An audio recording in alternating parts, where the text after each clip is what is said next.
Hola amigos y bienvenidos a otro día de español. Espero que esta lección será algo que te ayudará mucho en sus clases que tomarás en el futuro.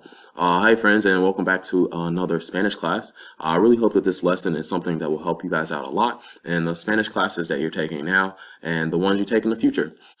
And if you are really good and feel comfortable with the things we've practiced in the other videos, I think this is the first step that I really qualify as the second level of Spanish, or what Spanish 2 is all about. Being able to conjugate in the past, we'll learn in the next video or in a future video. And being able to not just talk about your subject, but to add objects into your sentence. And it's really what makes Spanish a beautiful language. So we're going to go ahead and get started. And this lesson is about los objetos indirectos. And in English, we call these the indirect object pronouns. Now, before I teach this lesson, regardless of the age of the student that I'm working with, I noticed that a lot of English speakers have trouble differentiating between the subject of a sentence and the object of a sentence. In Spanish and in most other languages, we see the object before we actually see the subject. So we're adding a new step into how we've been writing sentences to make sentences much more eloquent, in my opinion. It's important that we know that we need both our subject and our object as main ideas in a sentence. So our subject is not just the main idea, but our subject is the person who is actually doing the action, or the person that we conjugate the verb for in Spanish. So our subject is the person. It could be also a place or a thing that is doing the action or verb in a sentence. So in the instance of the students talk to the teacher, our students are talking, and so they would be the subject. And that makes the object, the person, let's take this bold out, place or thing that receives the action or the verb in a sentence. So if our subject is red and our object is blue, and we use a sentence like I talk to you, I is our subject, we would conjugate the verb hablar for I, and we would find hablo. But that will not be enough in this lesson. We're going to also have to understand that you is an object, and we're going to need to choose the right indirect object pronoun to represent you in a sentence. So we're going to start by first making a list of what our indirect object pronouns are in English and in Spanish, and comparing those to the subject pronouns that we see in English only, well, in English and in Spanish, and that will help you make better decisions when you're trying to write sentences at this level. So, if we're in the first person, we know that we use the subject pronoun I. Now, oftentimes when you hear a kid learning a language, they might confuse this word with me, like me hurt me foot. You hurt my foot, and you can't do that. So I is our subject pronoun. So this is who executes the action, but me is our object pronoun. This is the person who receives the action in the first person. So in Spanish, what we have is yo, who would execute the action, yo hablo. But luckily, the person who receives the action in the first person is me. So they're spelled the same. So yo hablo, but someone would talk to me. And I hope to explain that a little more as we continue down. So two, in our second person, we have you. And this is where this English language can be a little confusing to people from other languages. Our object pronoun that we use for you is also you.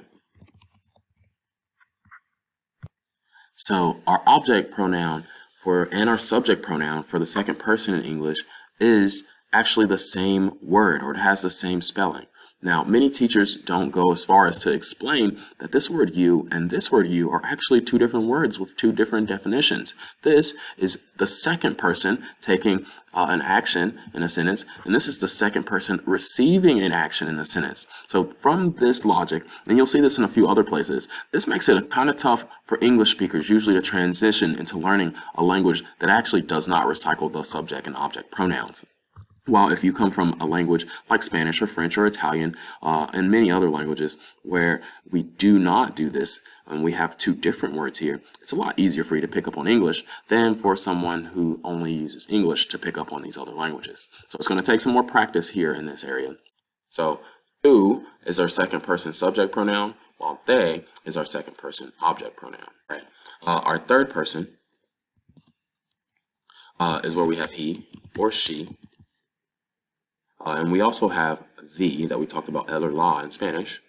We know that here we would have him or her or them as well. Here in Spanish, our subject pronouns, we have el, the accent on the E, ella, and we also have el or la, like el perro or la mesa. Our third person object pronoun is le.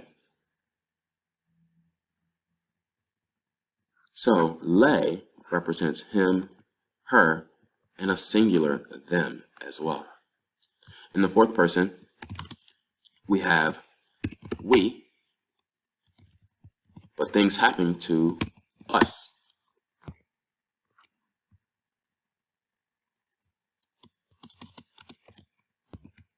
So our word for we was nosotros, our subject pronoun, but our object pronoun is nos. Here in English, we have y'all that I use because I'm from North Carolina. Other people may have you all or use guys. We know that that word is recycled, regardless of which one you use. Y'all or you all or you guys would do an action, and it also happened to y'all, you all, or you guys. But in Spanish, if you're in Spain, we have vosotros, and what you get here is os. Now, if you're not in Spain, then what we're going to be using is the sixth person here, because we have here for they, which we would call them. Here in Spanish, we have ellos and ellas, but we also have ustedes, our formal y'all, which is the only y'all we have outside of Spain. This is going to be les. Now, I know that this may be a little bit confusing and there's a lot of information here, but I'd like to take a second to show you how we can use this. So, one of the phrases that a lot of people typically learn before they actually can speak or write sentences is the phrase me gusta or the phrase te gusta.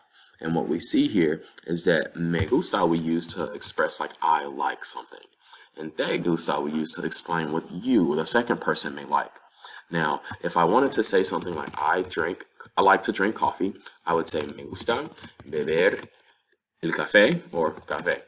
I need an accent on that E. Do you like coffee? Would literally say te gusta café. And so te gusta café, we do want our interrogatives, our question marks on either side here. Now, when we take a look at these sentences, I'd like to know,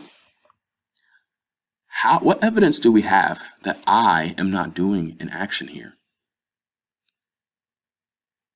We know that I am not doing anything to coffee because if it were I, then what I would have is gusto. And if it were you who did something when I say you like coffee, then what you would have here is gustas.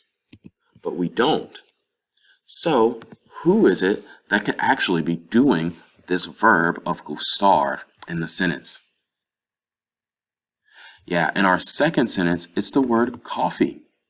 And here, it's the actual act of drinking coffee. So, what is it that they're doing to me, and what is it that it's doing to you?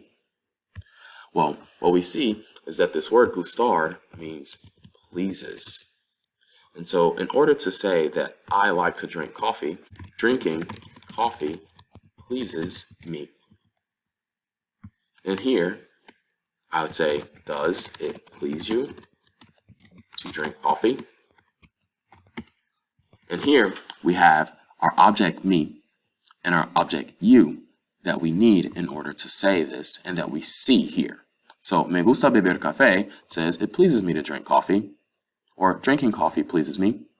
And do you like coffee? We have to actually say te gusta café, which actually means, does it please you to drink coffee?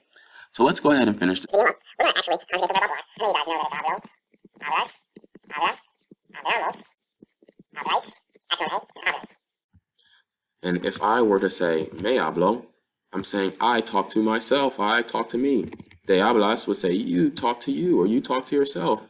Le habla would actually say he talks to him or her or them singular. And if it were he talked to himself, we'd say se. That will be a future video that I hope will help a lot of you guys in Spanish. If we wanted to say we talk to ourselves or amongst ourselves, that would be nos hablamos. And y'all talk to yourselves is os habláis. And here we have les hablan. They talk to a separate them. And guess what? You will recycle se again to say se hablan if they talk amongst themselves. Now, I am not teaching this lesson so that you can do me hablo or te hablas or le habla. But we want to pair the right conjugation with the right object when we get to some sentences like this. So let's do these final three, and hopefully I've ended this video in under 15 minutes. So I talked to him on Wednesday.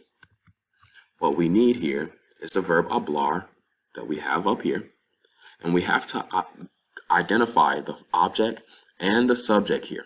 We know from how we said I like to drink coffee and you like to drink coffee, and how we phrased it, that we show our object and first before our subject in Spanish.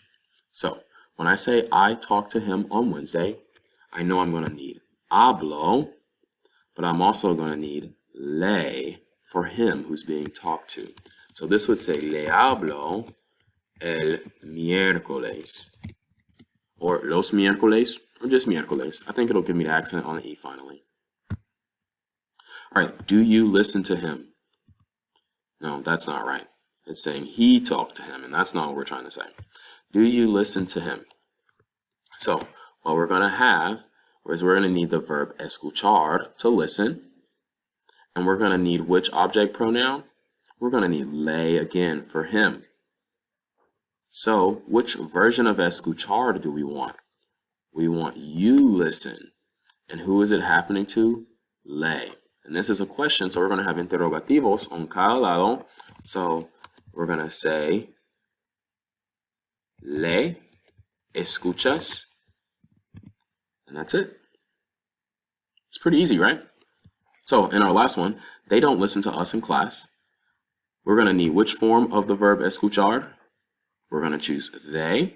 And then who's our object? It's going to be us.